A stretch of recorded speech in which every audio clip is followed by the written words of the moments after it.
wondering if you could describe just a little bit of kind of your background growing up, and if there was anything, any specific events or anything you remember that really set your frame of thinking and about the world in general, or that type of framework. Yeah, so I grew up on a cattle ranch in southwest Nebraska near the Kansas border. Very 10 people in my graduating class, so, rural Nebraska. The politics, how you would think they would be. I guess my parents were kind of an outlier, like they were Democrats, like they voted Democrat, and I think they voted for Jesse Jackson even in a primary once in '84, so I'm 48 now. So certainly, like, I didn't start from a conservative background or anything, but I suppose, I'm a little bit more aggressive, I suppose, than my mom. My dad died when I was 18, cancer. So I guess in terms of political thoughts or morality, like I would say around 14, 15, 16, I started just thinking more about, what's the point of this, or why, what should I do? And started reading. My mom gave me a lot of, The Road Less Traveled was a book back then. Thoreau, Emerson, even like Uncle Tom's Cabin, just sort of morality tales, Tale of Two Cities. A lot of books like that in high school, which made me, very moralistic even at that point, just like thinking about ethics, and wasn't. So I suppose like that, just like those types of experiences, realizing I wasn't perfect, and failing at certain things, and so is it sounds, at least the authors that you just named there are very environmentally minded, very environmentally focused, and one with the natural world. Is it safe to say that's one of the big motivations of forming your worldview? Yeah, I don't know about that at that point. Like, Thoreau and stuff, they kind of were back to nature a little bit. I didn't have a bad view of that at that point, but it wasn't. I wasn't thinking about climate change. That was in like 1994, 1993. So I wasn't really not that it wasn't in the news to some degree at that point, but like I wasn't thinking about it much. That came later, really. So after high school, I went to the University of Nebraska-Lincoln. I was going to be an electrical engineer. Got like 170 credit hours towards that. I dropped out with two courses left, 6 credit hours, 6 weeks. Everybody thought I was crazy, and maybe I was, but that really is where I was starting to think more environmentally, think more, even more about ethics. Like I had a plane ticket. I was going to go to Motorola in Tempe, I think it was. I had an interview. I was set to be some kind of an engineer, make fairly decent money, and I was starting to, it's like, is this all it's about? Like, all my classmates, it was all just like, how much am I going to make? Because this was like the tech boom, like 2000 or something, and like, so everybody was getting pretty good money. Engineers were a hot commodity. That kind of changed like 2 years later when Motorola let go half their staff. But yeah, so it's just sort of like, it's all about money, is that what it's about? Like, we don't care about, the environment. We don't care about, do cell phones cause cancer? All these things that are out there, you just kind of brush aside. We had a 1-hour credit ethics course, my senior year, which was like a joke, it's just like, yeah, just don't do anything that the cops can catch. It's obviously going to get the company in trouble or something. But yeah, so more towards the end of that, which was like 2000 was when I was starting to think more about just like, what am I doing? What should I do? And so that's really when I started like reading. I read Alistair McIntyre's his name. He's a Catholic philosopher, actually, out of Notre Dame. But Virtue Ethics is he wrote 4 books, or more than 4 books, but like I read 4 books about virtue ethics at that time, and really just started thinking, what should I do with my life? What should I do? Started getting more into like climate change. Even at that point, thinking about like just oil depletion of oil and stuff, which I don't really think is a big problem now, but like climate change is. And so I started, thinking about that. So after I dropped out, I just had a series, I was a dishwasher, carpet cleaner, different things like that. Eventually moved to Wisconsin for a few weeks. I was going to be on it's like an organic farm, kind of an eco-village type thing. I don't know if you have any. Can I ask where in Wisconsin? What? Can I ask where in Wisconsin? Where was it? It was south of Madison. Not Appleton. It was out in the middle of nowhere, sort of. But I'm from Wisconsin. Oh, you are? Yep, and I went to UW-Madison. So. Oh, okay. Yeah, there's a number of small farming communities down kind of southern, southwest Wisconsin. So Mineral Point. I think it was close to Mineral Point. All right. Yep. Know exactly where that is. And it was like a vegetarian type place. I was really trying to live by my values. It might have worked out, but it was just sort of, there's only like two people there, and like they didn't have a great spokesman in terms of like what actually are my duties here, or like what's the future? How am I going to have ownership? It's just too vague, and like. So I left after a few weeks, and I moved to Florida. I was like, well, I'm just not going to I'm going to go someplace where I can sleep in my car if I have to, not use any fossil fuels for heating. It was a very like idealistic sort of mindset, and that's what I did. So I slept in my car for like 2 years. I was in, a fair amount of debt. Not compared to a lot of people, maybe like $15,000 debt. So I worked someplace and got out of debt.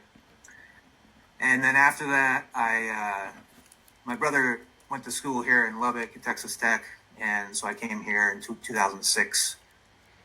And let's see, after that, I worked at the food bank here until 2017. And I wasn't involved in politics to a great extent, other than just like the way I live. Like I live very low carbon. I like what you're doing with your RV. It sounds like you're sort of on that vibe, maybe, I don't know. But yeah, just trying to, like, I haven't used air conditioning or heating to any real extent here. Didn't have a car until this year. I got a Bolt this year, but yeah. So, all political wise, if you want me to go into that, like, I guess around 2017, 2018, I was getting very despondent about climate change at that point. Like I was very, very just down, and so I thought, well, I guess I'll try to get into politics. Maybe there's something we can do here. So before we get into the political thing, I'm just curious. In hindsight, obviously you're so close to the engineering degree, and I also went to school for electrical engineering, and I can concur that many of my classmates were specifically in it for the very good paycheck, and many of them were and I'm sure are still very good engineers. But for me, I went into it because of the renewable energy aspect. And specifically, it was always loved math and science growing up, and through college discovered that my favorite aspect was solar, and getting experience in the work world. It would be very awful to go to a job it covers so much of your time, 40, 50 hours a week, and that's just at work plus getting ready and everything. So much time dedicated to the work that if I didn't love what I was doing, it would be absolutely awful. But so my question is, in hindsight though, just being so close to that degree, and even if you wouldn't have used it in the work world, is there any regret not finishing it out, at least just to have that credential, which it's not as much today given the availability of information in the internet, but just having that credential to show to whatever employer or anything you want to do in the future as the proof of work that you went through that rigorous degree process. Can I ask you, did you finish your degree? I did. Yep. So I have a bachelor's. Okay. And was debating going so on are you further. Working? I started my own company. I worked for a handful of years as the head engineer at a commercial and industrial solar development firm, and then decided to part ways there. And I did that right as I was finishing up actually building the van that my wife and I are full-time traveling right now, and saved enough to do our travels, but couldn't stay away. Love the industry so much that two of my old coworkers and I started our own residential solar and energy systems company. So that is awesome. What I'm working on now. Yeah, to answer your question, maybe I applied for a job with Solar United Neighbors. Do you know who that is? I think it sounds familiar. It's a nonprofit, kind of helps people go solar. Anyway, I was applying with them, and it's like, well, I kind of went through why I quit, a little bit, and just like, if I had to do, if I was going to school today, like I might have finished just because there's way more opportunities in renewable energy, and maybe I'd be like, oh, well, I can probably get a job. Back then, wind was just in its infancy. Solar was, very rare, and it's like, well, I worked at a nuclear plant, an internship in a nuclear plant in college. Not really for the environmental aspects of it. I'm a nuclear fan now, but so I wasn't thinking that way. Like, I didn't see a lot of opportunities in that, and I wasn't thinking the future would be the way it is necessarily. Like, it's come a long way. So,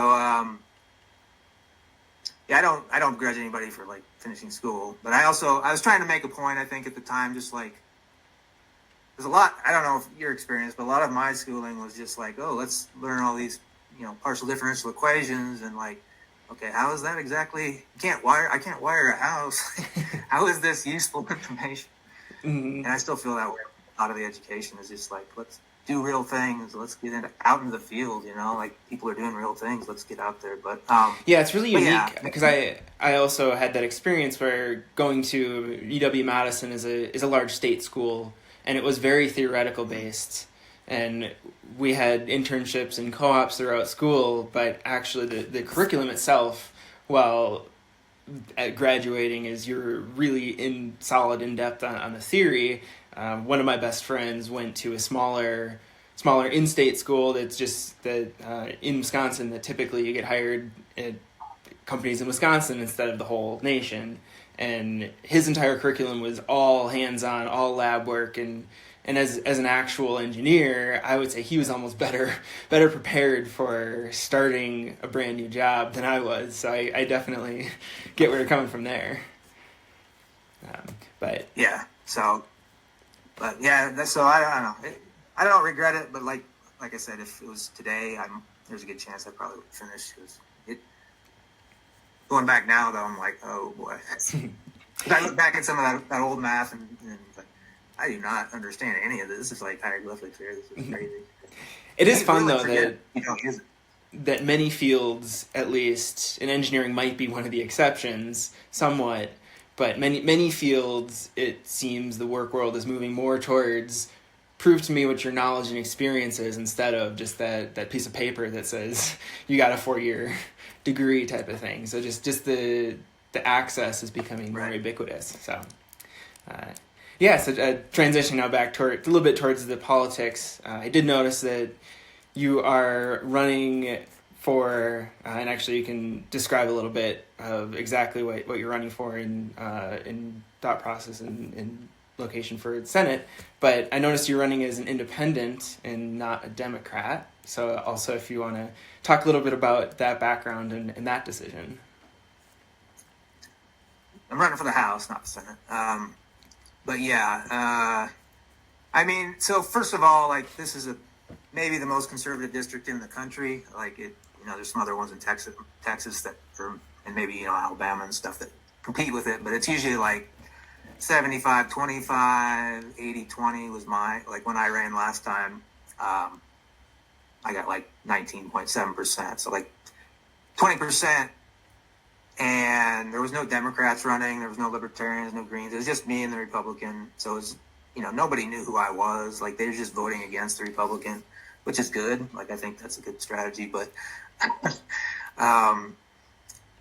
that's probably the way it'll be again this time. There's a Libertarian running this time.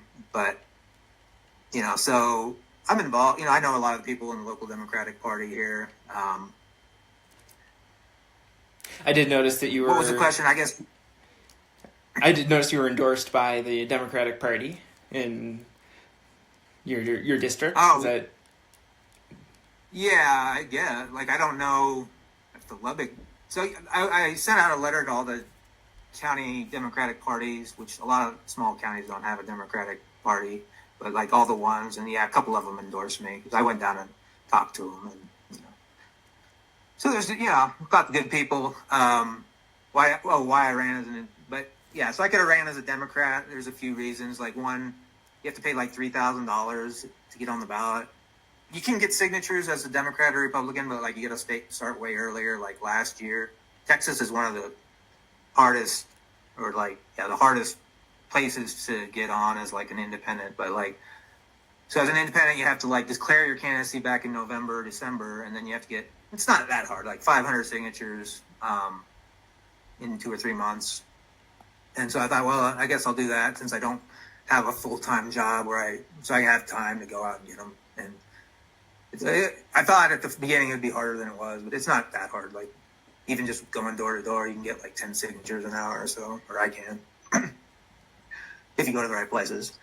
And so I was like, well, I'll do that instead of paying $3,000, which I definitely don't have now, and it would have been a lot of money for me at the time.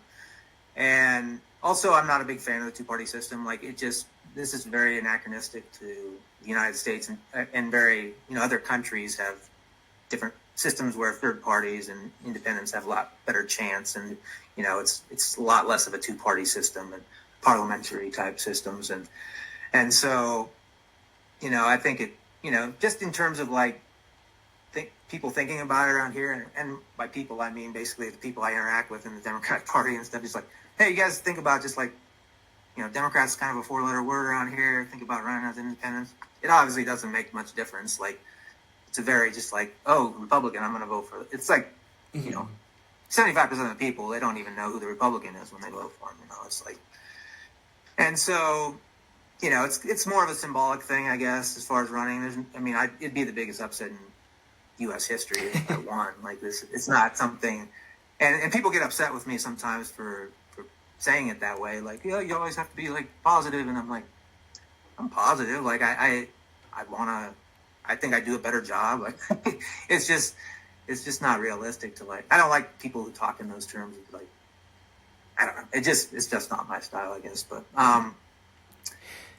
yeah. So that's why I ran as an independent, I guess. Okay. So I might run as a Democrat like next time if I have money or something. Mm-hmm. So talking to you, it does seem that if people put the effort into, and obviously politics today is very tribal, and most people literally go to the ballot box and check the R or the D just based on what they've always done, right?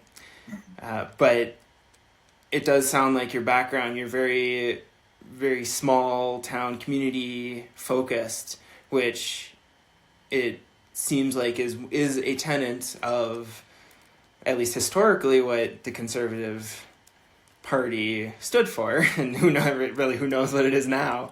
But I'm curious, if people really took the time to listen to what you had to say, do you think you have, and what type of crossover appeal do you think you have for traditionally Republican voters? That's a very good question. I think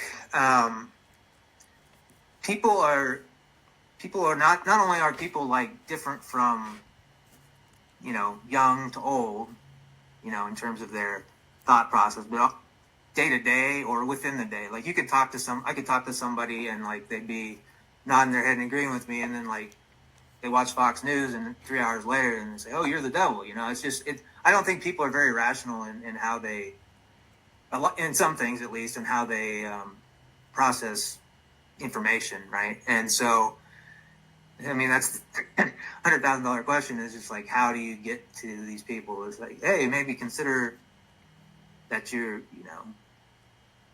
not actually doing. And so one of the things I always, this is very Bible Belt, Christian, conservative Christian. I don't even call it Christian anymore. Like, what they're following is not what Jesus. I used to be in church and stuff. Like, this is not what Jesus says, right? Like, it's harder for a rich man to get for heaven than camel through the eye of a needle. Give up all your possessions and follow me. But yet, your person you're following says that I've been greedy all my life. Greedy. It's like it's 180 from what you're doing on Sunday from what you say you believe, and then, so I don't know, like that. I think everybody wants to know how to crack that code. As far as like rural, I don't think that travels that well either. It's like, I mean, you can see this with Democratic candidates across the board. They run veterans, and people you'd think would be people that Republicans might like, and it makes no difference. I don't think it's all tribal, and it's all like, oh, you like gay people, or you're the devil. I don't know. It's just very hard to. I wish I had better answers for you, because like, my answer is just like keep doing what you're doing, and try to at some point, like, be as truthful as you are always. Like, be as consistent, be as honest. I've said I won't work for money or minimum wage. Like, I don't care about the money. Like, try to make people understand that I'm not in it for the money. All my life I've been just trying to help people, basically. And, maybe that's not what you like. You like somebody who lies and is, screws people over. Okay. But like, I don't know. I don't know what, I wish I had a better answer. No, I mean, that's it should be, honesty really should be the best policy, especially in politics, whereas right now it's the opposite, where I think everybody's default view is that at a very minimum the quote unquote other party, the other guy is not being honest, and to be frank, probably most people think that their guy is not being honest either, which is telling and very unfortunate. But I don't know how much you watch more of the conservative news, Fox News, and now there are other even more quote unquote right news sources. But because I grew up in a fairly liberal household, and Madison, where I went to college, is also an extremely liberal stronghold. But I intentionally seek out sources across the spectrum. And one thing that I've noticed in the handful of times that I have watched Fox News is that it all makes sense that people that support Trump think that he is an angel that can do no wrong. And regardless of what the actual truth is, the way that it's portrayed, and I think you could say the same for liberal news sites as well, and you can quibble on which one is worse, but there's always spin on any news. But that's one thing that definitely stood out to me watching Fox News, is that Trump is portrayed as an angelic creature almost. But and I think there's differences in the Republican polity, the people that vote for him. There are some people who genuinely are clueless and get taken in by that, and then there's a large subset of people who realize he's a piece of shit and still vote for him for a host of other reasons. So I don't know. There's different ways to go at each of those groups, I suppose. I'm more hopeful for the people that are somewhat ignorant. Like, eventually you could get to them, but that comes into communication and actually having them hear you because they're listening to Fox News all the time. So it's a really difficult problem. Yeah. So on your website, you have a list of some of the main issues that you have blurbs about, and kind of your feelings and thoughts on it. I'm wondering if you have any specific one or two issues that are most pressing, or you're most most excited about or have the most energy to really tackle? Yeah, so I mean, energy. I have one called energy, and then money. Right? We've talked about the MMT thing. So I going back to like I started in politics like 2018. I helped Beto's campaign some here, and then I started. The Green New Deal came out, so I started. Oh, sounds pretty good to me. Like we need to do something about climate change. How are you going to pay for that, right? And so that's when I heard about MMT the first time, probably 2017, 2018. And I was like, oh, yeah, I'm coming from somebody who didn't really have a lot of understanding of economics at all. I felt like something was wrong because like a lot of, like in the Great Recession, they kept saying things that didn't really make sense to me. Like, okay, so we're spending all this money. You say we're supposed to have all this inflation when we're spending all this money. That didn't happen. So there's a lot of things that just like doesn't make any sense. And so when I saw MMT people talking about this, like, oh, let's look into this, and I had a lot of questions. Like, I still have some questions, but like, okay, yeah. So sovereign currency issuing governments can't go bankrupt. Obviously, they can always print money. That makes sense. Like, and I don't think really any economist argues with that. But yeah, we still have politicians like the guy I'm running against who say we're going to go bankrupt, and all this. And okay, so that makes sense. As far as the Green New Deal, like, okay, so we're spending all this money, and theoretically it could cause inflation, right? Like, but then they go through the different ways that you can control that. And I don't know if I didn't send you one of the best articles I saw early on was, what was it called? An MMT response on inflation or something like that.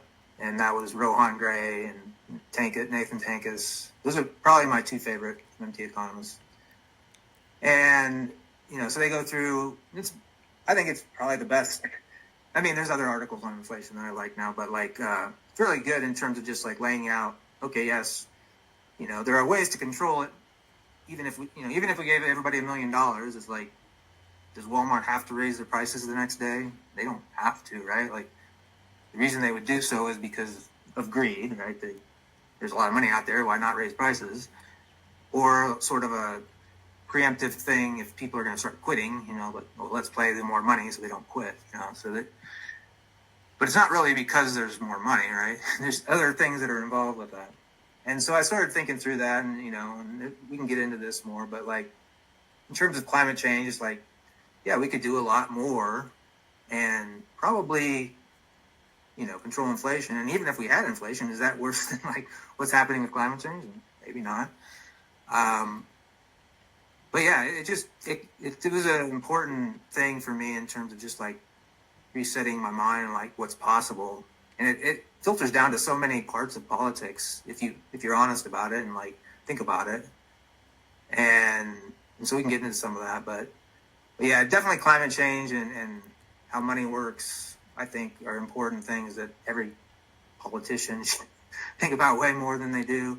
I mean, the other thing, basically very similar to most Democrats on abortion and most other things, I guess.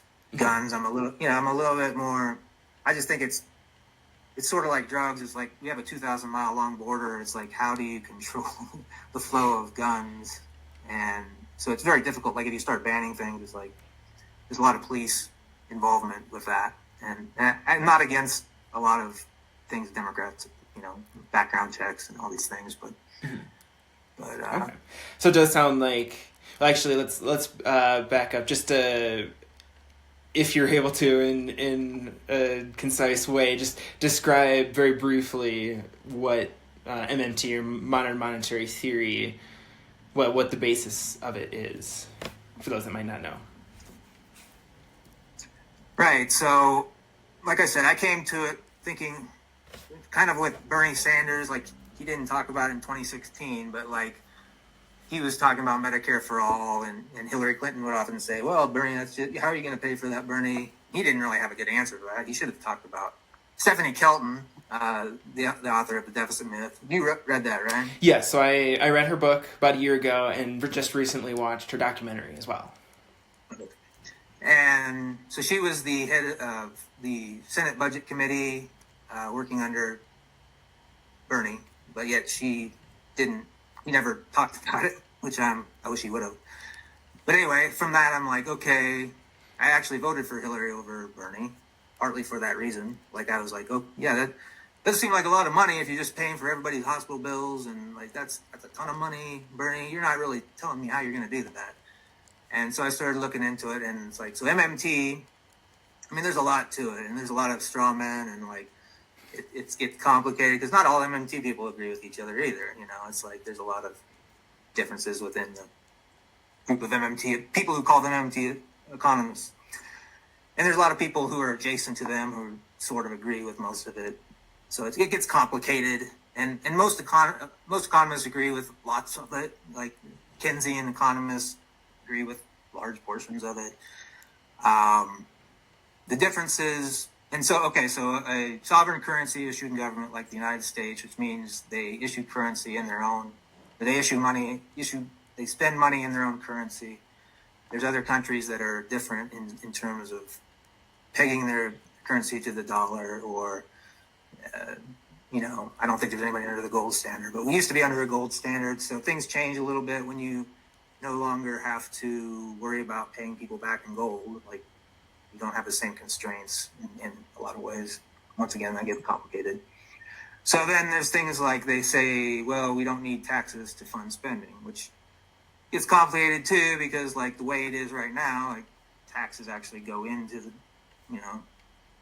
general budget of the Treasury, and so like, are they spent and blah blah blah. But like in theory, you don't have to, right? You could issue $1 trillion coins. You could have a debt overdraft balance at the Fed. There's lots of ways to have spending without taxation, which brings in a whole other types of thoughts about taxation and like, do we need taxes to spend, and all these different types of concepts. So there's a lot you can get into, and a lot of like interesting things to think about when you get into the weeds of the outcome of like the way the modern monetary system actually works. And so, and once again, like, I don't think most economists disagree with most of what they say in terms of the actual like machinery of how the deficit spending works and like taxation and stuff. They get into problems with like whether or not it's going to cause inflation, and like, well, is that really wise to like advocate for no treasury bonds or advocate for 0% bonds and things like that, which it's fine. Like, those are good questions to ask, but you should get to that. It'd be a great day if Congress was actually debating those types of things rather than, oh, can we actually spend that money? Or having debt ceiling debates and things like that. Yeah, so I think actually one of the easiest ways for me to think about MMT, because in my opinion, MMT does describe very much the system that the financial system we have now, right? And the way that really clicked for me was that, we'll talk specifically about the U.S. government, obviously, is a financial sovereign and the world reserve currency, which gives it extra special privileges. But if basically the U.S., the federal government enforces that we pay our taxes in dollars, in U.S. dollars that the government issues, and in order for us to have those dollars to pay those taxes, they have to come from somewhere, and they come from the U.S. government. So if the U.S. government doesn't give out dollars, which in our current language we call it debt, because the U.S. government is handing out more than it's receiving, it has to do that for us to get those dollars to pay taxes, right? So that is the very high level kind of how it all clicked for me. So I would agree that it is. It clicks for different people, I think, in different ways. Mm-hmm. So that's why I would say the current system, that is exactly how the current system works. I'm curious so given that is how the current system is functioning, and I think you would probably agree that the current system isn't functioning well. is there a, I guess, how many, I would probably call you a proponent of MMT, which means that not only is that how the current system is functioning, but we can use that to solve a lot of the problems, and especially climate change, because it's to build out all of the green infrastructure, it will cost a lot of money, right? But given the downfalls that the current system has right now, how do you foresee breaking those and actually enacting the policies that we're going to need to solve climate change and other environmental issues? Right. So I'm taking this not as an Austrian question of like, you're crazy, the government can never do anything right, we shouldn't use government, but more of like, government's not functioning well the way it is now. Yeah, because and I would agree. I mean, I for sure, I don't think just getting rid of government is a solution. And then we'd have anarchy, and that's definitely likely worse than what we have right now. But so far and I've been kind of going down the MMT rabbit hole, and I haven't really discovered any specific ways that MMT is offering outside of basically let's all work together and have legislation, like our representatives pass bills to fund green projects, right? But at our current legislative standstill and just the infighting that's happening, the proponents of MMT, I haven't really read any solutions to get past that in order to agree. So I guess I'm wondering, is possibly if lawmakers either understood or are willing to accept the fact that MMT is the way the current system works, is that enough for everybody to work together and realize, hey, we do have the money, or basically how to get past that roadblock? Yeah. So I kind of understand a little bit where you're coming from with Bitcoin and stuff, and like other methods outside of government to try to move the ball forward, probably. Yeah, it's a tough question. I mean, I have a little, slight bit of hope with the IRA, Inflation Reduction Act. Like, it's, the Green New Deal child, the sort of like baby, I guess, egg. It's a very small thing compared to what I would like and most progressives would like. But it is along the lines of, spending rather than like a carbon tax and things like that, which are even more politically unpalatable to most people. So I do find a little bit of hope that got passed along the lines of like, and in fact, like the Inflation Reduction Act, it's kind of a misnomer, right? Like, how is this controlling inflation at all, right? But like, theoretically, if it ever did control inflation, it would be by, taking all this money, spending a lot on infrastructure, and making cheap energy, because otherwise it's like not going to be as cheap.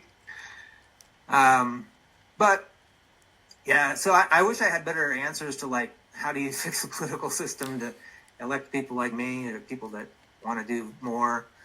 That gets back to what our previous discussion. But I do, like I said, I have a little hope from the IRA. States, once again, states aren't sovereign currency issuers, so they have very large limitations compared to the federal government in terms of spending. But a lot of their, they still have, incentives and rebates and things for people. We can get into the Bitcoin, like, if we want. I think.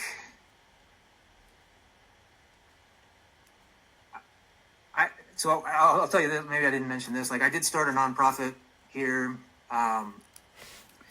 specifically because of the IRA. Like, there's a ton of money. Solar for All, like you probably know this being in the industry. Solar for All is $7 billion, and it's a lot of it's specifically for low and moderate income communities. So that's what the nonprofit is like. Hopefully, going to get some of that money, because like if you split up even just that $7 billion, there's a lot of other money. $7 billion per capita, Lubbock should be getting $6 million, right? That's a ton of money, right? For Republic, which is not doing much, right? So that's is that your nonprofit Solar for All? Is that? Oh no, it's called Share the Light Solar Nonprofit Development. And so yeah, I kind of just like, early after the last election, I was like, well, I should either get a job or do something.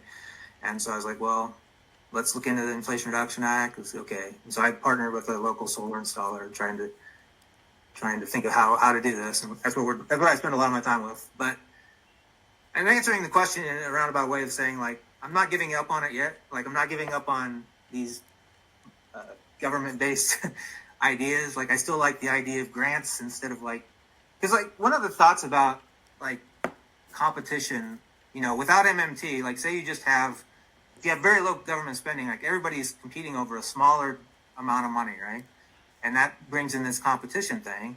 And, only so many people can get the money, right? And that means, in general, it just means less things get done. That doesn't necessarily mean, it's not necessarily true, right? Like we could just give all the money to rich people and they just put it in the bank and nothing ever happens with that money. But like the IRA, part of it is like, we're going to try to get, it should be more. Like I wish there was like 10 times as much, but like it is better than it was in terms of like government money going directly to nonprofits and other groups that are trying to do solar, hiring people like you, hopefully.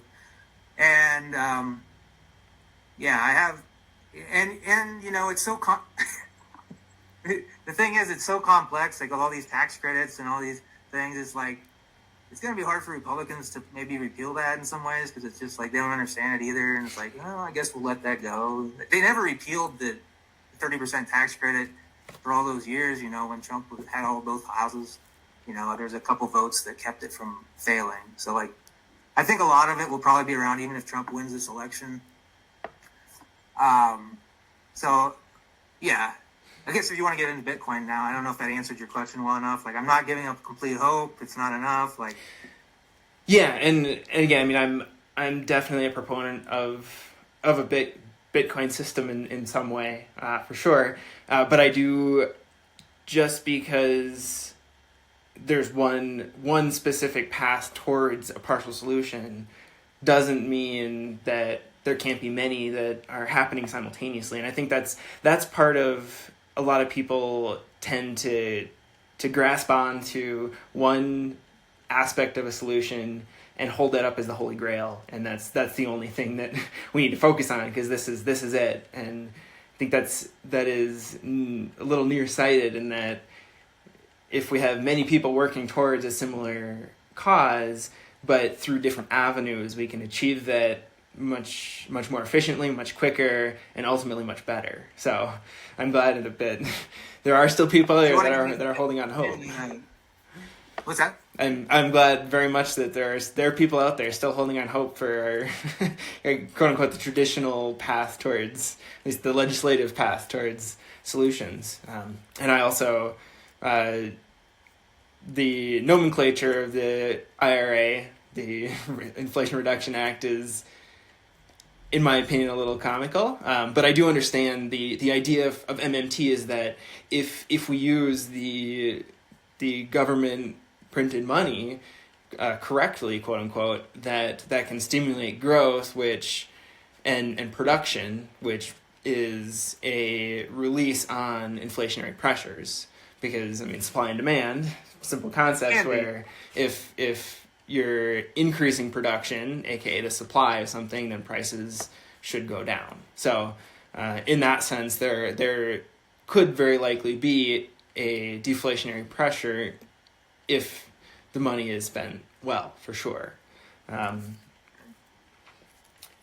But okay, so to go a little bit more philosophical, I'm curious. So in Stephanie Kelton's documentary, one of I haven't watched the documentary yet, but okay. So one of the scenes was a cartoon scene of early American settlers when you're still a British colony, and the British basically came over and explaining basically the introduction of in America of the I don't know if it was the pound at that point, but the British currency, and had to effectively give the colonies their currency so that the colonies could turn around and give that currency back, right, as a form of taxes. And obviously there's the whole no tax without representation, that whole thing. But at the end of the day, basically that scene was a very stark reality of there's a governing class that, in our view, as Americans, our view is that the British weren't really doing anything. They were just sitting there as overlords and collecting all of the taxes for doing nothing, right? And so there's also that difference, and hopefully our government is actually being productive in the funding that it spends. But just on a philosophical level, how do you think about the idea of basically that quote unquote overlord that is forcing us to pay in taxes to that we have no control over, no say over, and they're sitting there with the threat of violence, because if we don't pay our taxes, we're the threat of jail time, right, and whatnot. But just on a philosophical level, what do you think of that idea? Yeah, so I said on my website that if there was somebody who wanted to go along with me in Congress, I would eliminate income taxes for anybody under $100,000. Like, it's a time waste for everybody. Like, really, we don't. Once again, like MMT, you don't really need taxes for spending, right? And traditional economists would say I was crazy, right? Right, because it's like, well, what about all that revenue? Inflation's going to go crazy, blah blah blah. And so, like, yes, we need to think about all these other ways to control inflation, which they probably wouldn't want to do. And so maybe it would be inflationary. But like, just in a philosophical level, I'm not a big fan of taxes. Like, once I learned MMT, before that I was just like, yeah, you have to pay taxes to pay for these things. But like, once I learned it, it's like, oh, we don't really need the taxes. If we can control inflation in other ways, which there's a lot of different ways to control inflation, we can do a lot of things as far as like making it easier for people. And even with rich people, I'm like, okay, let's tax them. But like, on the other hand, it's like, let's stop the things where they're getting all this money basically for free in the first place. Like, I don't know if you've thought about this, but like, interest rates are like 5% on bonds or whatever. It's like, we gave Berkshire Hathaway basically $3 billion in free money just from interest on their bonds. And it's like insane to me. Like, if we want to talk about making things more fair, like, let's stop giving them free money in the first place, and we probably wouldn't have to tax them as much. But I do think limits to wealth are good, just on a philosophical level, or not really philosophical. Like, there's real outcomes of like great wealth inequality. Like, running as an independent, I was amazed. Like, RFK is going to get on the ballot in Texas. He had to get 100,000 signatures. Like, did I get 100,000 signatures? He paid, however much he had to pay to get people to get signatures, and it's like, rich people can do that. Other people can't do that. Rich people, Bill Gates could buy any property he wants. He could outbid you for anything in the U.S. if he wanted to, right? It's like, there's no competition there. It's like, the rich people can do what they want. They never have to work if they don't want to again, It's like, their children don't have to work for generations. There's so many, I think, just problems on a moral, justice level that people intrinsically feel like this isn't fair. Like, some of the hardest working people get paid the least. It's like, how is this fair? So yes, I think there's so much we can do in terms of wealth inequality. And, are there ways to do that without the government, or like less government? It'd be nice. It'd be nice if everybody just kind of went along with that. And some cultures, like, I always point out Japan, MMT, we're famous on pointing out Japan for all sorts of reasons, and their inflation didn't go as high in this pandemic. One of the big reasons why, I have this article I post probably a million times on Twitter. It's like, one line in there says, domestic companies are very loath to increase prices on people. It's just like the ethic of like, yeah, we're not going to price gouge as much, right?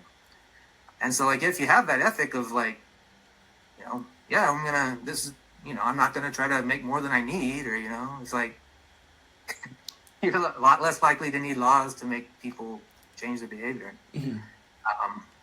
So, laws are not my first choice. Like, central government isn't necessarily my first choice. Like, I'm not against like local currencies necessarily, or, lots of different ways to try to give power to people at local levels. But, the current system we have, like, federal government has a lot of power, like a lot more power than even the states. And For sure. Yeah, I think it's interesting. I mean, you bring up the wealth inequality, and that actually forms a lot of my framework around actually preferring more of a Bitcoin hard currency system than the current MMT system.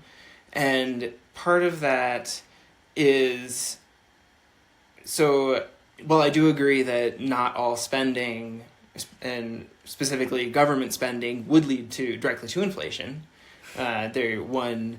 One conduit for that would be if you're investing it into future greater production, then that can basically take much of the new money supply. But if it's not a one-to-one or something along those lines, new money supply, obviously inflation, there's both money supply but also money velocity. So if you give out money and nobody spends it, well, there's no demand for products and prices won't rise at all, right?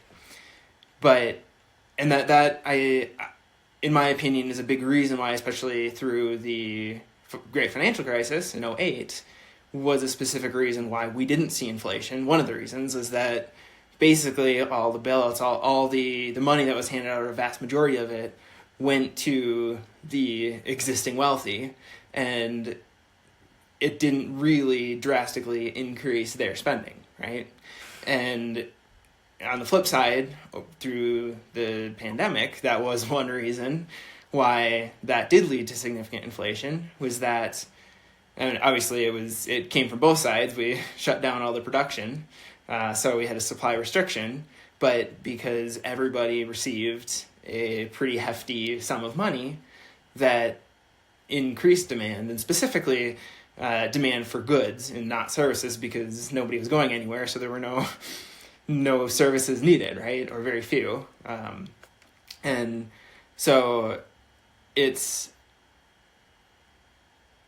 whatever money is not well allocated to increasing future production will either, in my opinion, increase inflation by more people spending for a restricted amount of goods, or it will concentrate in the hands of the currently wealthy and just increase that wealth discrepancy.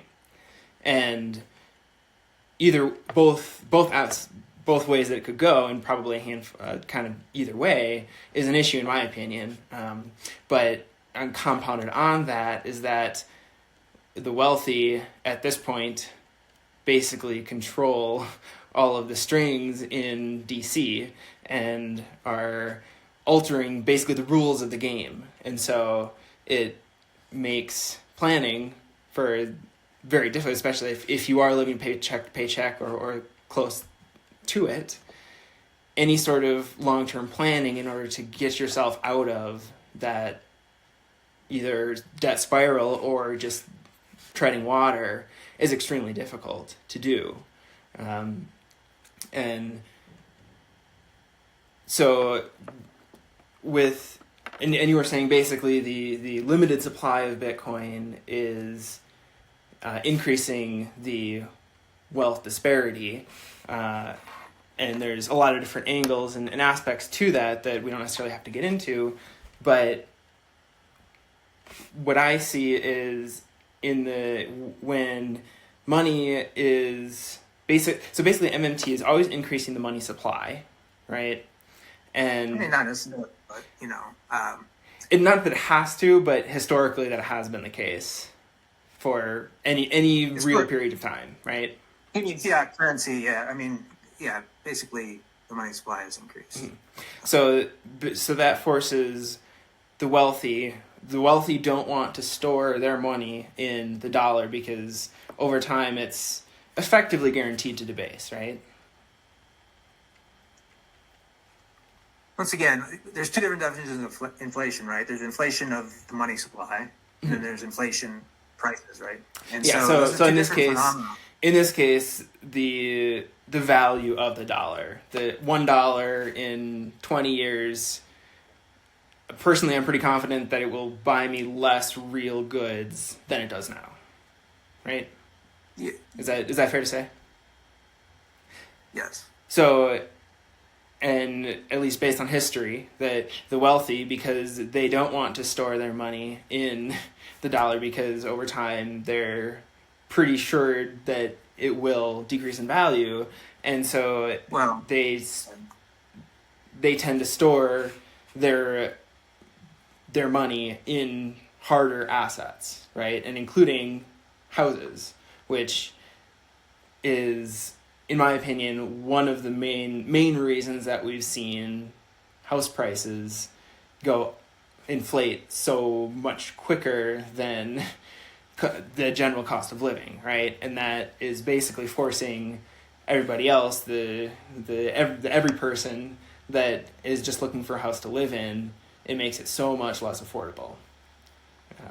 So that's one of the frameworks that I look at it, that basically that government spending is causing the wealthy to invest their money in hard assets that are, it's not that they've gone up in they're worth so much more on a fundamental level than they were before. It's just that the wealthy are using those as a savings vehicle in order to save their wealth, and so they're the ones that see the vast majority of any benefit, whether it's a direct benefit as effectively a direct handout from the U.S. government, or that money circulates a couple times throughout the economy and then lands in the asset owner's hands, basically. money trickles up. It's the last forever, right? That's the money does not trickle down; it trickles up very quickly, actually, to the 1%. I understand. I think I understand where you're coming from, and that's a big problem. Like, right, the spending that we are doing is, like you said, is either going directly to them. Like I just said, we gave $3 billion directly to Berkshire Hathaway just because they already have money. It's insane. Like, a lot of our spending is insane. So, like, yeah, that's why I say, like, I'm not just for spending, like, as an MMT person. Like, I'm for spending the way I think it would actually help poor people and middle-income people. And so I guess maybe your question is, being that the way it is now, what types of spending should be encouraged and what types shouldn't be. And, we can talk then about, like, more welfare type payments, like just the UBI. Like, maybe a UBI is a good way to think about this, because a lot of MMT people are against UBI. I'm not as against UBI as they are, because it's most directly what you're talking about is like giving money directly to people, and they're going to spend it, right? And without any other controls, right? Probably going to have inflation, right? And I think that's where a lot of MMT people come in too. It's like, well, just giving it out and not having any controls. My thing is, like, let's have controls. Let's, first and foremost, whatever we can do politically to have any kind of controls is going to help. Second of all, though, like, let's think about somebody who's poor. I can use myself, but like anybody who's like, is that $100 or $500 a month? Is it gonna be so much that they're not gonna come out ahead in this inflationary game?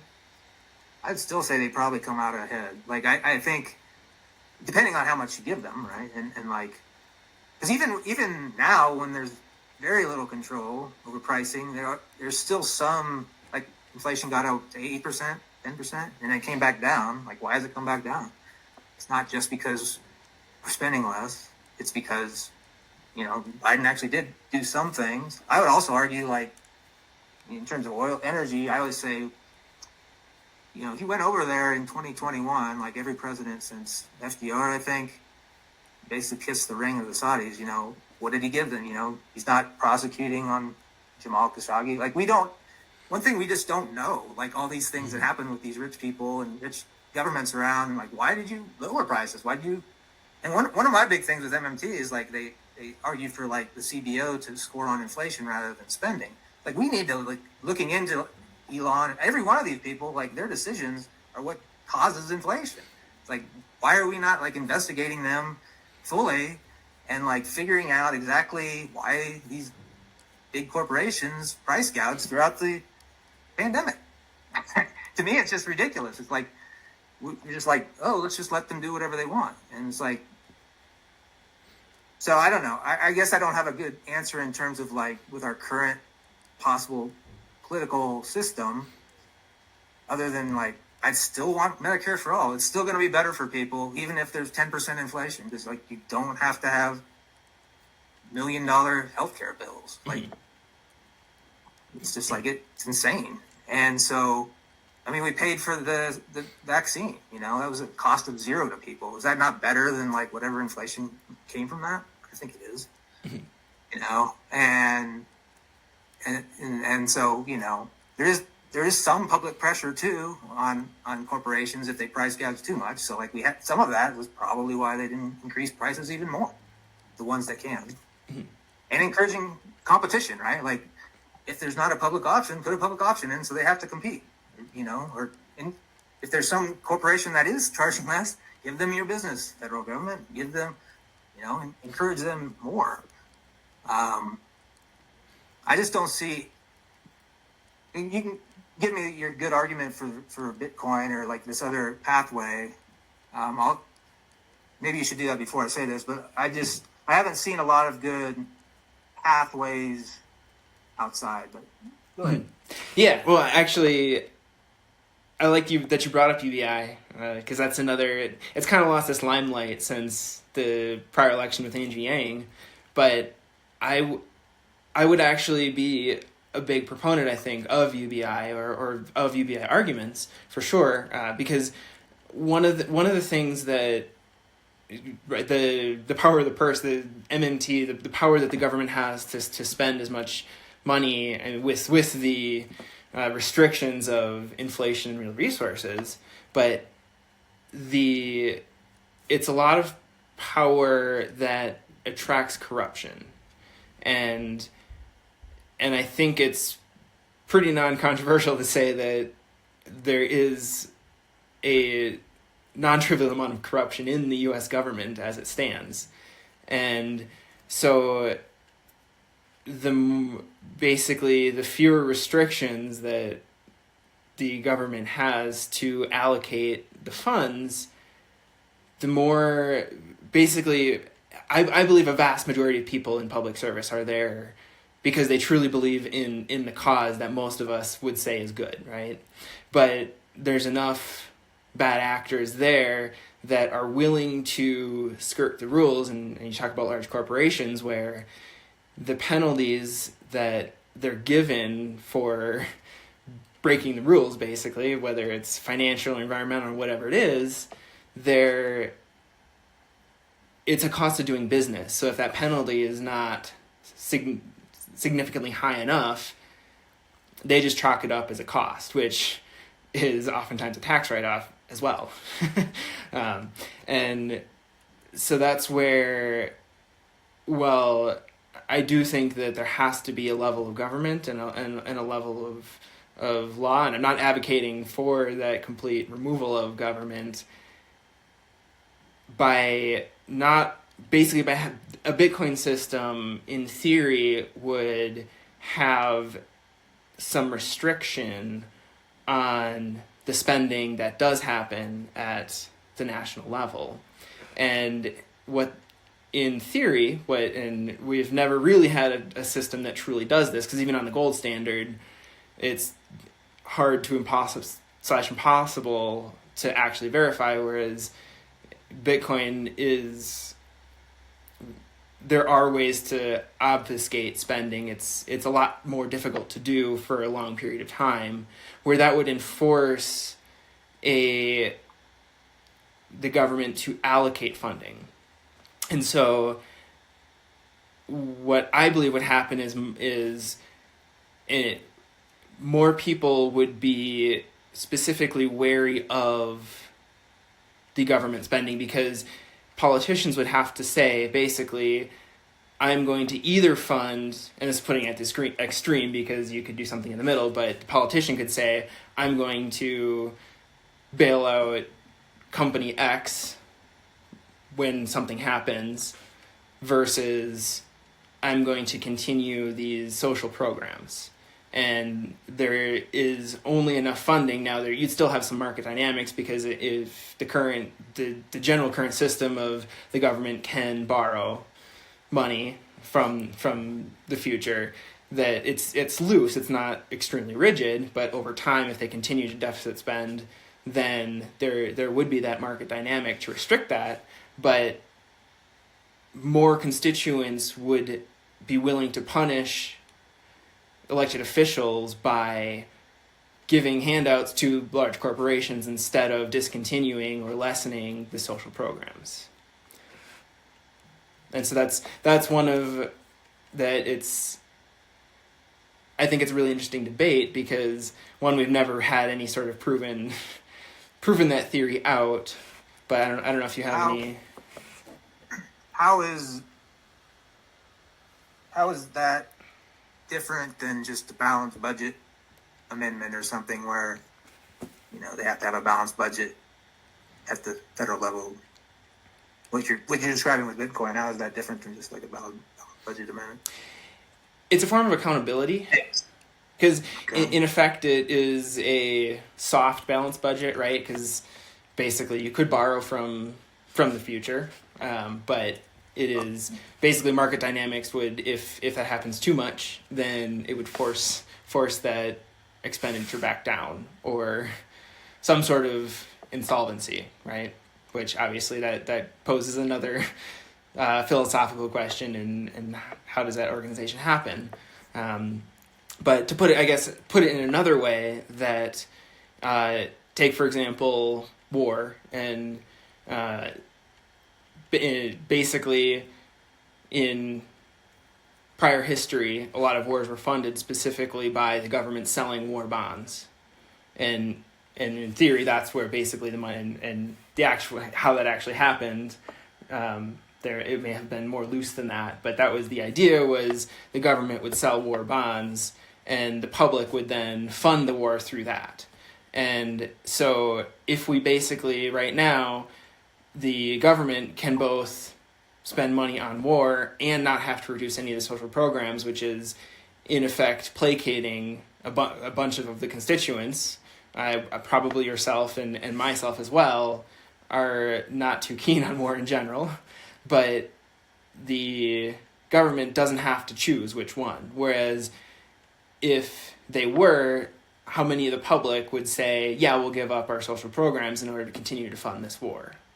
And obviously that's that's a very black and white story, and it's much more complicated than that, but a more of a hard money system, and Bitcoin, I think, is the best version of that, given the transparency and the inability to fudge the numbers, quote unquote, is it places more of a responsibility on government to be more judicial and respond to specifically what the public is wanting.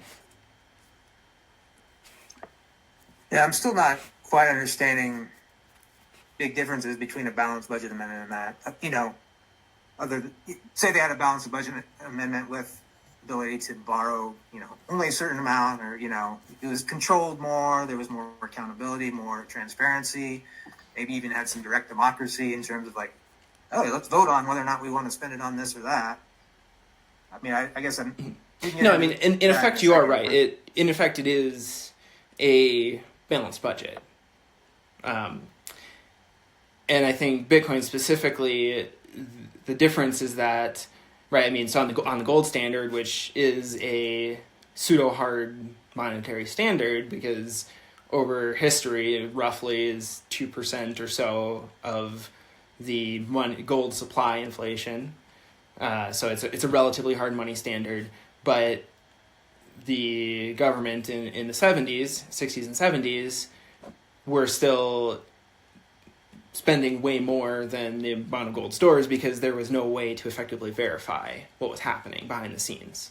And that kind of goes back to the whole corruption aspect. So really, you are correct. It is somewhat of a balanced budget approach with that transparency. Okay. So my response, I'm all for accountability, transparency, even maybe, like I said, direct democracy if we want to, like, you want to spend it on this or that. I'm not against any of that. But the limits, it's very tricky because if you start, so there's a lot of debt out there, right? Like, not only from banks, there's, and banks charge interest upon the debt that they've loaned, but there's debts all over. Besides that, if I go to the barber and, write a contract for $100, there's now $100. If he went to court, he could get $100 from me. So all of these contracts that, we're awash in debt, right? Some debts we should probably, not pay, right? Like, there's certain things like, oh, well, you shouldn't have got that haircut, sorry, barber, you shouldn't have given him that haircut. Whatever debt you think is not responsible or whatever, you probably have a pretty good argument about it. But there's a lot of debts that people get into where it's like, maybe they shouldn't have done it, but, they did it to pay their insurance or their rent or whatever, right? But they're still in debt. And so when we limit things, right, we're basically saying, okay, this is the set amount of money we have, right? The way it is right now, the rich people have all of this, right? And we have this. So, okay, poor person, if that rich person doesn't want to give it to you, we as a government can't do anything because we already reached our limit this year. You're out of luck, right? And that's the way I look at it. And that's war, too. It's like, well, I guess we can't build another tank because we reached our limit this year. Like, I'm not against, in a perfect world, having these limits, but that's just not the way we're set up right now. The rich people have all these assets, and they're not giving them to the poor people. In my opinion, way nearly enough a rate. People are still going bankrupt because of medical debt. And so that's my argument, is just that I wish it were possible to do that without lots of suffering. I don't see that happening. I mean, you read the book, right? Like, every time in U.S. history where we've tried to we've reduced the debt, a depression soon followed. And the same thing with recessions. Every time we tried to reduce the deficit, usually a recession follows. And it's like, I don't see a way out of that in our current system. Yeah, and that's one unfortunate aspect, is that I also, regardless of what happens moving forward, whether the monetary system continues along the path that we're going on or somehow transitions to some form of a quote-unquote Bitcoin standard, however that looks like, and there are many ways that might happen, I unfortunately don't see a way forward without a lot of pain, because the extreme, whether there's some sort of debt collapse, because the way the system is set, in order to reset that, there will be a massive debt unwinding.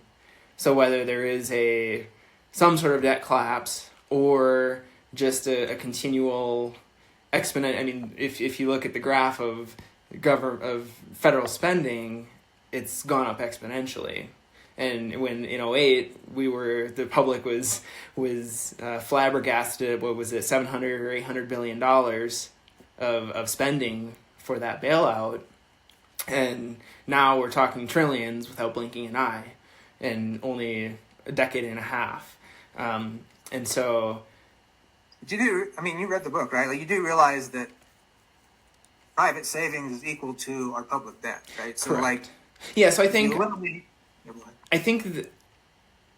my argument is that, while I completely agree that is the case, the argument is that the MMT inflationary money issuance, while not necessary, has proven pretty accurate. That is nearly impossible to stop that from accumulating at the top and increasing that wealth disparity. Once again, Japan, right? Japan, like, massive, highest debt to GDP ratios the last 30 years, the lowest inflation. I mean, it's not always true that that's happened. Yeah, correct. No, there's on the inflationary aspect for sure, and I think Japan, there are some special cases that we could cover on a whole separate 2-hour-long conversation. But one, just demographics and age-wise, is there. It's on average a very old country, and elderly don't tend to spend nearly as much. But also that they have a very high. What was that? Like if you have less spending, people might raise prices in order to make up the difference, right? Possibly. I mean, that's another thing. The supply and demand thing doesn't always work. Like sometimes if you have, people are spending less, businesses are going to raise prices because there's a certain group of people that will pay those prices and they need to make their margins. So, like, you need the supply and demand thing is very case sensitive to the market. It is. There's a lot more complication. But that actually gets back a little bit to what you were previously saying, the UBI, and one reason why I think I would be, depending on its design, be a very big advocate of is that I've been learning and reading and about basically how with the wealthy capture the rule creation system, aka our government, and they convince legislators to pass laws to basically help their business along. And so it's regulatory monopolies, basically. And I can very much, and you may have run into this with your nonprofit as well, I can very much concur with that, where there are many rules and regulations and licensing, and not that licensing is bad in all cases, but just so many situations that are massive hurdles as starting up a small solar company, that the incumbent industry, they don't have them for many reasons. And they have lawyer accountants that can... Exactly. And so the rules are set up for it to be difficult to, and even just on the side of taxes, the tax code seems structured specifically for it. You don't even necessarily have to be super successful as a business. If you know the tax code and all of the loopholes, that alone gives you enough of a leg up from someone. I mean, that's basically starting a small business, and I'm trying to do the engineering of our projects and figure out, I mean, all three of us that own the company, we're all on the technical side, and so we're trying to figure out the marketing aspects. So that's another full-time job.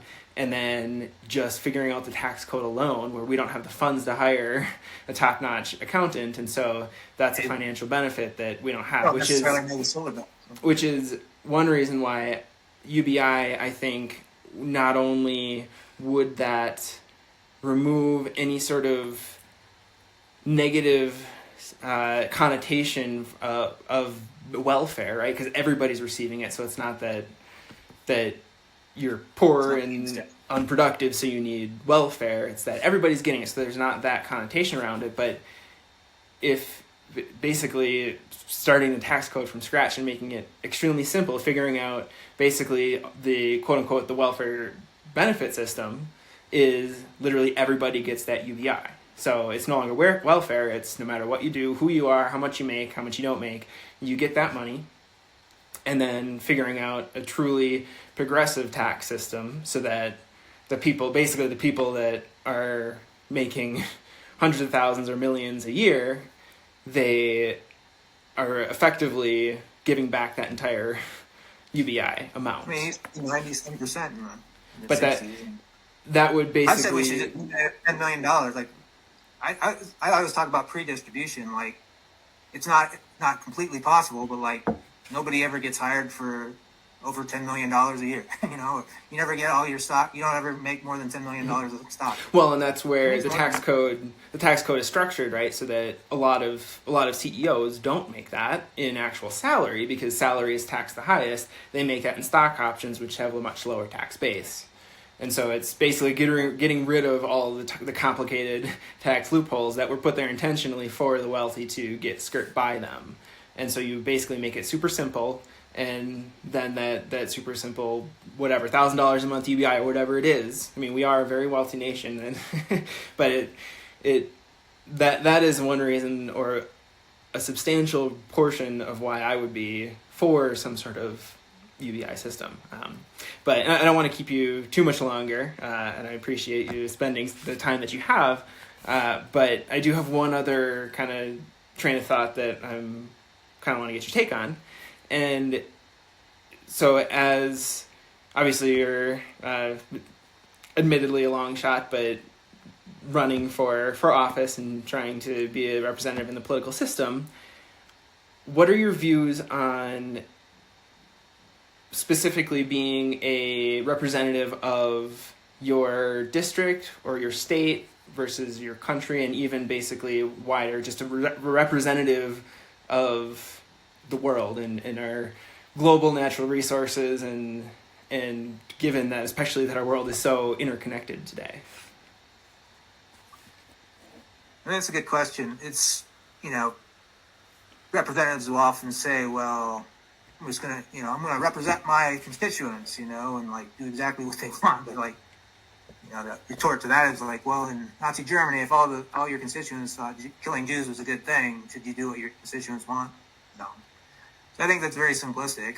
I mean, I think listening to your constituents is a number one priority. I always tell people, like, you get 20 staff people at least as a congressperson.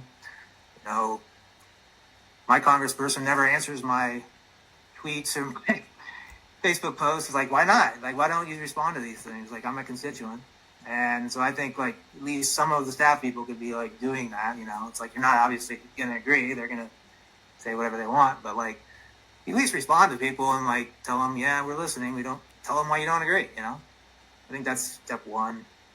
I've talked about having sort of a lottery system for part of the staff, like getting more people involved. It's just like, okay, everybody in this district who wants to put your name in a hat, pull them out. Even if you're Republican, we'll put you on the staff. I might not put like 11 people on the staff that way, but I might put 3 or 4 or 5, just to get different perspectives and like let them know I'm not an evil person, this is why I'm doing these things, take it back to whoever.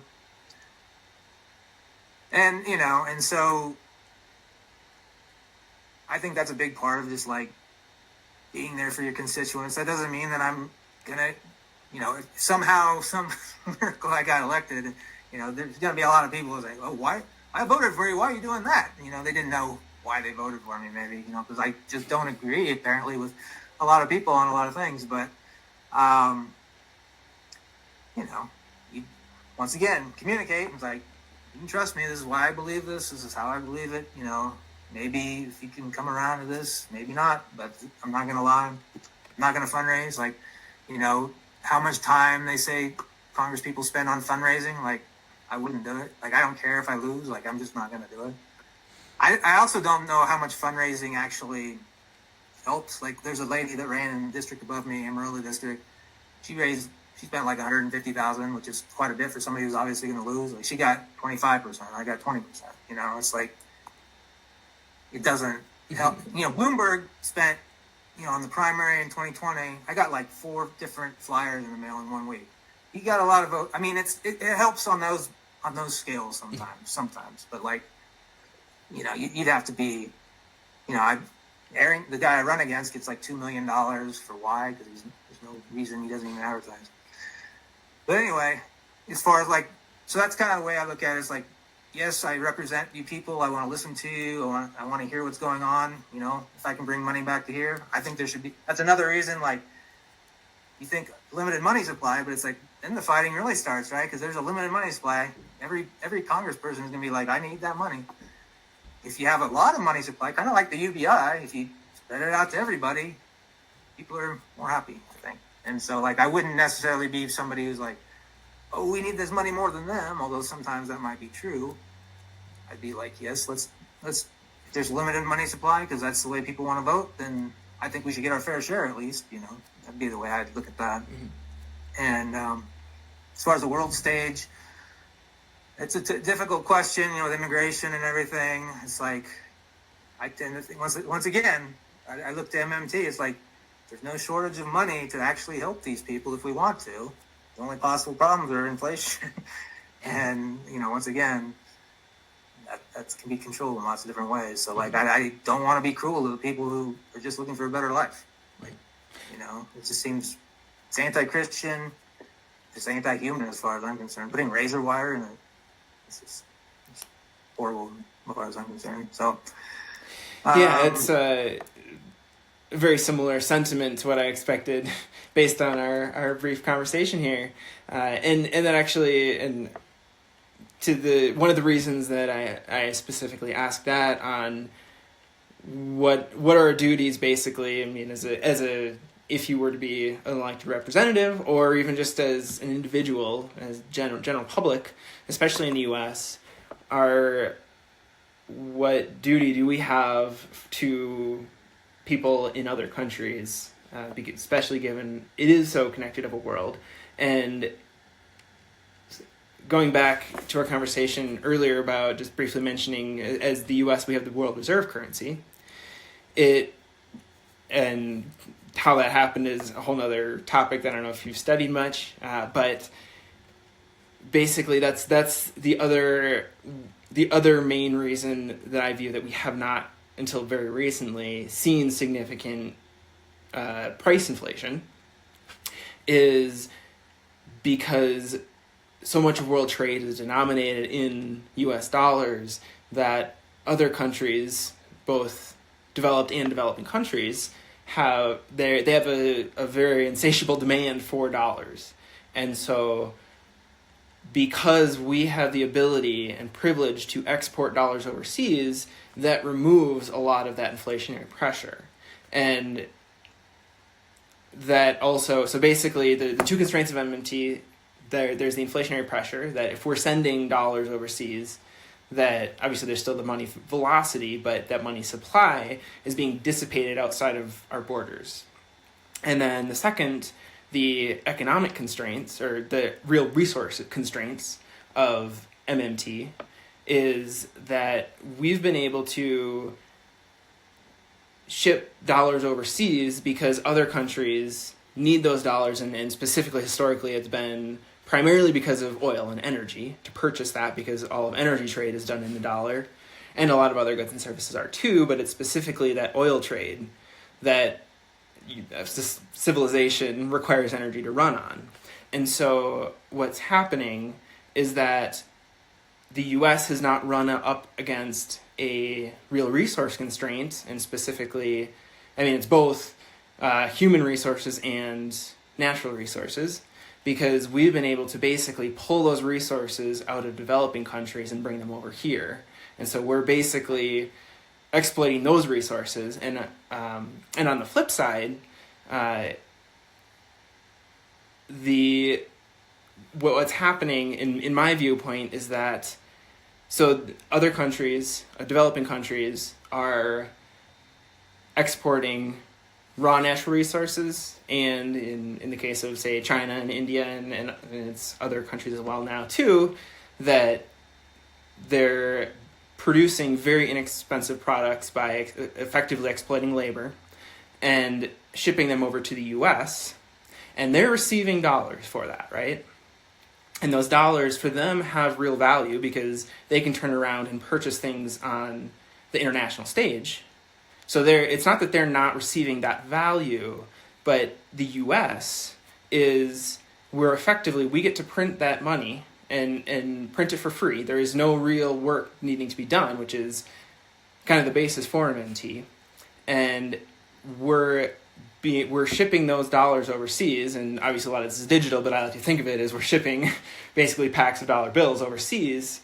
And so we're shipping something that we can create without any real work or any real input for free, and getting lots of value in return.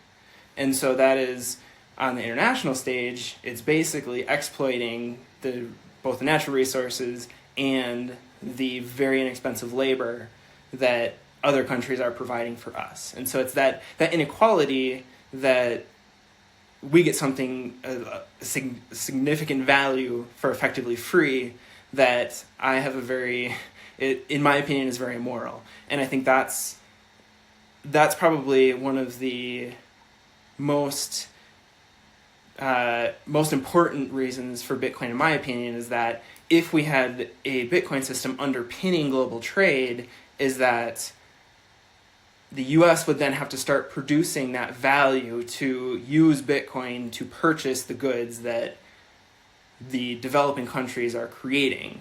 And so they're selling their goods for that value in Bitcoin, which right now they still get value in dollars, but for us, we actually have to produce real goods and services and value instead of getting it for free. So go through that again. You're saying Bitcoin is the only currency, or it's the world reserve currency? What's the... Yeah, so and actually I think that's one I'm hoping, because I mean I've been studying economics. It's been kind of my hobby for the past decade and a half plus. And so at this point, I do feel like I've almost gotten another degree in it. But again, I'm learning every single day. But that's one thing that recently I've been contemplating and trying to work through and would like to talk to economic experts on, is what the thoughts are around if we had, but not that governments couldn't print fiat.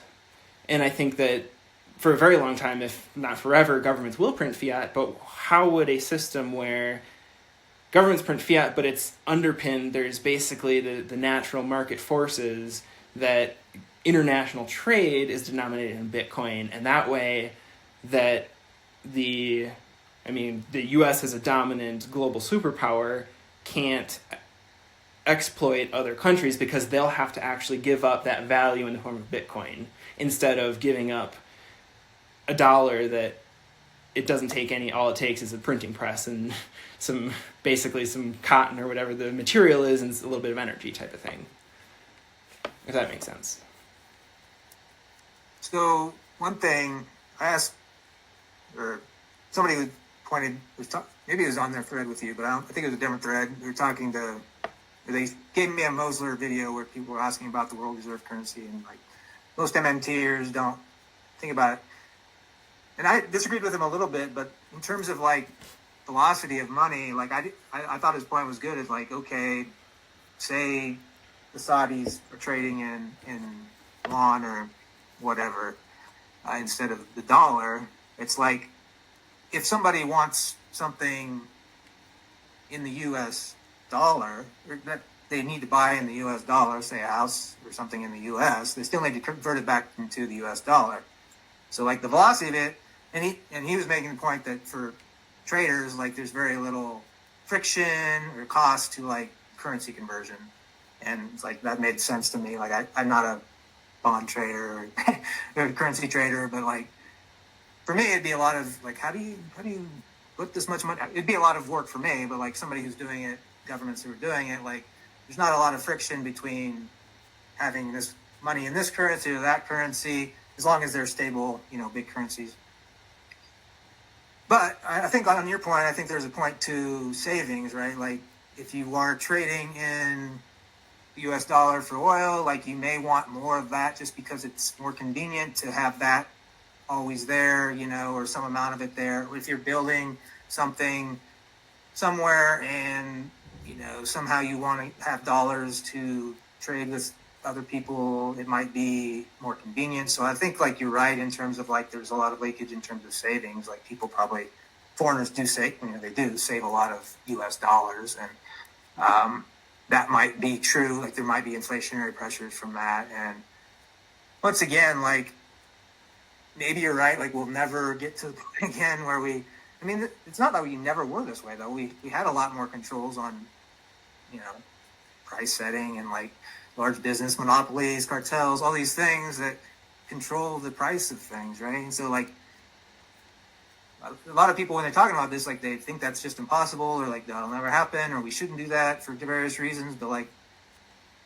I think if we're going to control greed, like we have to do those things. Like I think there's a lot of historical precedent for it. I think there's moral and religious, like usury used to be a sin, it's like there's lots of reasons why we could control this based upon our own values. And I think that's not, I don't see like the reason that more people would not be for that. And a lot of people are, when you ask them, should we control, should they be price gouging and something? A lot of people are for that. So, yes, I think that there's some inflationary pressure from that as well, but I also think there's a lot from UBI. There's a lot of things that can cause inflation.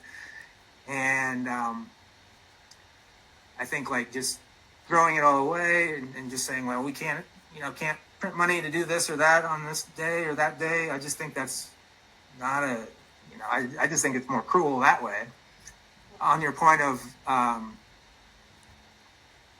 the morality of taking things from, that's true. Like part of the IRA, big part of the Green New Deal is like, let's do these things here so we're not exploiting people everywhere else. Let's mine here. Let's, build things here, pay people good wages. But you're going to need a lot of money to do that. And so I just don't see any way around that. But yes, I think, we're definitely, and that's imperialism forever has just been exploiting people overseas for their labor and their goods. It's not good. Well, we definitely agree on that point. So, yeah. Well, one of the reasons that this is in general overarching a lot very interesting conversations is that it is so complicated, and there's not necessarily a right answer, and even if there were, how do you actually suss it out? So, I greatly appreciate you taking the time to talk, and again, we could keep going on for a long time, I'm sure, but I want to respect your time.